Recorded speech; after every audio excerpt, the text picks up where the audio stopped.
মালয়েশিয়ার অন্যতম প্রধান বৈদেশিক মুদ্রা অর্জনকারী খাত পাম তেল শিল্প এখনও ব্যাপকভাবে বিদেশি শ্রমিকের উপর নির্ভরশীল।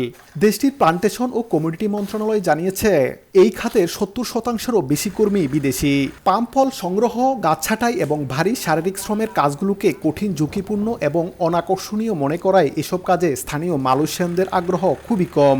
এছাড়া কোভিড-19 মহামারীর সময় শ্রমিক প্রবেশে বিধিনিষেধের কারণে যে জনবল সংকট তৈরি হয়েছিল, তার প্রভাব এখনও পুরোপুরি কাটিয়ে ওঠা যায়নি।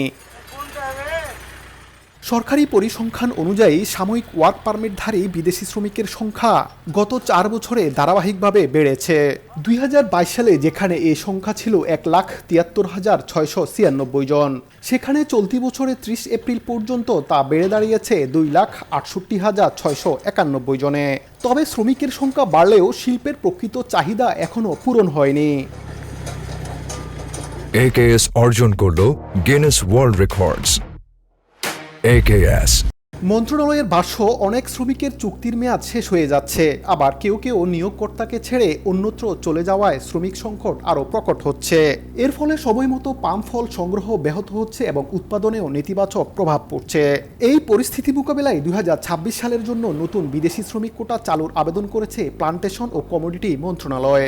সংশ্লিষ্টদের আশা, নতুন কোটা অনুমোদন হলে শিল্পের উৎপাদনশীলতা ধরে রাখা এবং বৈশ্বিক বাজারে মালয়েশিয়ার প্রতিযোগিতা সক্ষমতা বজায় রাখা সহজ হবে।